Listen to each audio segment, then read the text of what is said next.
La recherche est l'aboutissement, en général, de plusieurs années de travail acharné, d'une certaine créativité, c'est-à-dire de ne pas suivre des chemins qui sont déjà parcourus et donc de trouver devant une observation quel est le point intéressant.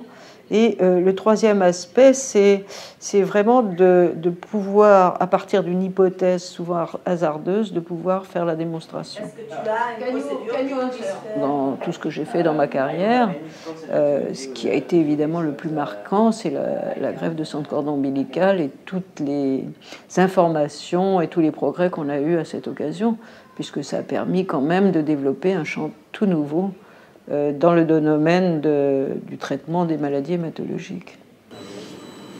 Bien, ici, c'est la banque de sang de cordon de l'hôpital Saint-Louis.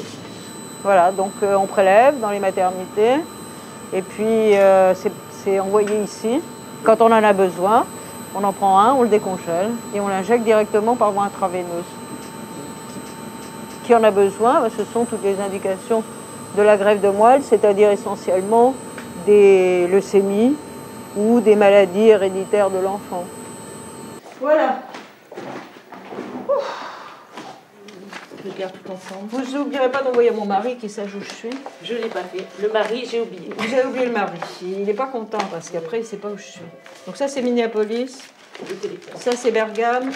Ça, c'est Tunis. Oui, le téléphone. Bon, bah, c'est bon. Je pense que j'aurais aimé être explorateur parce que j'aime beaucoup les voyages. Alors j'ai un souvenir assez récent en fait. J'ai eu une fracture de mon genou et on était dans un congrès au Brésil. Et à ce moment, elle m'a fait changer mon billet d'avion pour rentrer avec elle pour qu'elle puisse pousser la chaise roulante.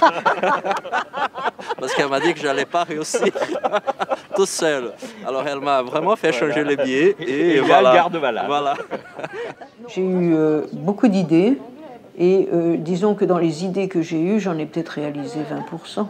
Il reste 80% de choses que j'ai jamais fait, que j'aurais pu faire ou qui ont été faites par d'autres. Tiens, j'ai entendu l'autre jour sur France 5, il y avait un documentaire sur l'Amazonie. Il montrait une femme enceinte et il disait que le sang de cordon, il ne le coupait pas tout de suite. Ouais. Ensuite, il le donnait à la mère, qu'il faisait sécher, qu'il gardait. Et qu'ensuite, si le bébé tombait malade, on ressortait son sang de cordon ombilical, on le mettait en poudre, on en faisait une infusion et ça le guérissait. Ah.